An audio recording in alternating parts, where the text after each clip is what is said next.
अस्सलाम वालेकुम गाइस, क्या हाल है। मैं फ़रहान और इस वक्त यूएई से आपकी खिदमत में हाज़िर। करंटली लोगों को ये बड़ा मसला है कि भाई हमारे वीज़े नहीं लग रहे। यूएई के विज़िट वीज़ास में इशू आ रहा है। तो सिंपल चीज़ है कि आप फैमिली विज़िट वीज़ा अप्लाई करें, वो रिजेक्ट नहीं होगा। इस तरह हस्बैंड वाइफ होगा। और अगर आप सिंगल अप्लाई कर रहे हैं तो डॉक्यूमेंट्स फर्दर आपकी रिक्वायर्ड जो डॉक्यूमेंट्स हैं वो पूरे होने चाहिए।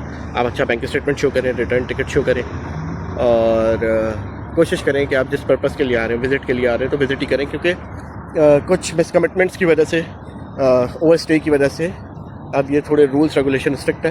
तो पहले जैसा नहीं है कि आप आए और फिर वीज़ा लगा लिया अंदर से। इस तरह है तो आप कोशिश करें, अगर कोई आपको एम्प्लॉयर बुला रहा है तो उससे आप ऑफ़र लेटर वगैरह लेके रखें कि भाई मैं आ रहा हूँ, आप मुझे ऑफ़र लेटर वगैरह दो। वरना सिर्फ बातों की बेहाफ पे इतना पैसा लगा के यूएई आना और फिर ओवर स्टे होना, फिर वो वीज़ा कंपनी का वीज़ा ना देना। तो इससे बेहतर यही है कि आने से पहले कुछ सिक्योर स्टेप्स ले लें, कंपनी की पूरी वेरिफिकेशंस लें, कंपनी कहाँ काम कर रही है, लीगल है, इलीगल है, क्या नेचर ऑफ वर्क है। उसके अलावा अगर विज़िट पर वैसे ही आ रहे हैं तो आए, फैमिली वीज़ा अप्लाई करें, वो लग रहा है। इसके अलावा 5 ईयर मल्टीपल एंट्री वीज़ा है, जिसमें 5 सालों के लिए आप एग्ज़िट और एंट्री ले सकते हैं। मैक्सिमम 180 डेज़ अराउंड इसका स्टे है। उसके बाद आपको एग्ज़िट और एंटर दोबारा होना पड़ेगा। तो इसके लिए आपका मेरे ख्याल में 14 से 15 लाख का स्टेटमेंट होना चाहिए, जो कि स्टेटमेंट आपका 6 मंथ तक हो, जिसमें 14 से 15 लाख आपके स्टेबल शो हो रहे हो। उसके अलावा पासपोर्ट और passport size photos, education documents ये भी रिक्वायर्ड है। एज़ पर रिक्वायरमेंट आप डॉक्यूमेंट सबमिट कराएं तो वो भी लग रहा है। ऐसा नहीं है कि 100% वीज़े नहीं लग रहे हैं, बट ये क्रॉस वेरिफिकेशन भी करते हैं। उसके बाद अगर कुछ भी डाउट होता है या आगे से स्टेटस क्लियर नहीं होता उसका, तो तब भी रिजेक्शन आती है। उसके अलावा कुछ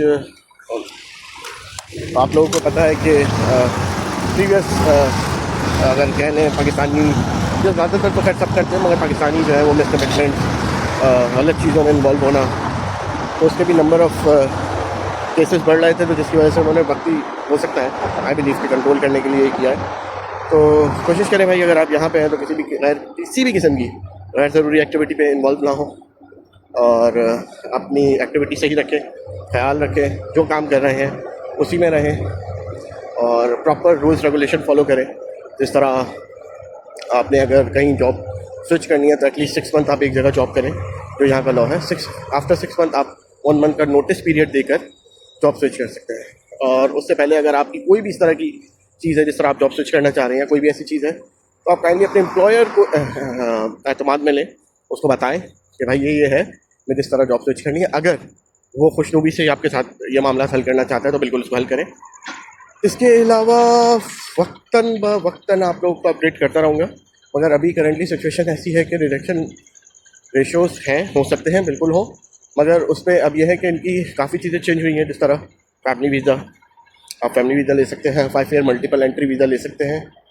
तो अब आप ये देखें, आने से पहले एक और रिक्वेस्ट है लोगों से, आने से पहले प्लीज़ अपनी फील्ड सेलेक्ट कर आएँ। मैंने बड़े लोग यहाँ देखे जो कहते हैं हम कुछ भी कर लेंगे, कुछ भी कर लेंगे। फिर उनसे लोग पूछते हैं इंटरव्यू में, आप क्या कर लेंगे? हम कुछ भी कर लेंगे। आप ये कर सकते हैं? नहीं, हम ये नहीं कर सकते, हम ये नहीं कर सकते। किसी भी फील्ड में आना है, आपने राइडर बनना है, आपने वेटर बनना है, आपने कंप्यूटर ऑपरेटर बनना है, आप इंजीनियर हैं, आप डॉक्टर हैं, जो भी आपकी फील्ड है, आप उसी फील्ड से रिलेटेड अपना माइंड बना कर आएँ। अगर नहीं होता वो तो फॉर द सेफ साइड कि आपको जहाँ भी मिल रही है करें, मगर एक स्पेसिफिक ऑब्जेक्टिव के साथ आएँ और उसी के थ्रू यहाँ पे काम करें। बाकी इसके साथ साथ अगर आपको कोई मुश्किल है तो आप बिल्कुल कमेंट में लिख सकते हैं, मैं कोशिश करूँगा कि उससे रिलेटेड आपको जवाब दे सकूँ। और अपना बहुत ज़्यादा ख्याल रखिएगा, दुआ में याद रखिएगा। इसी वीडियो के इख्तिताम पे पाकिस्तान जिंदाबाद।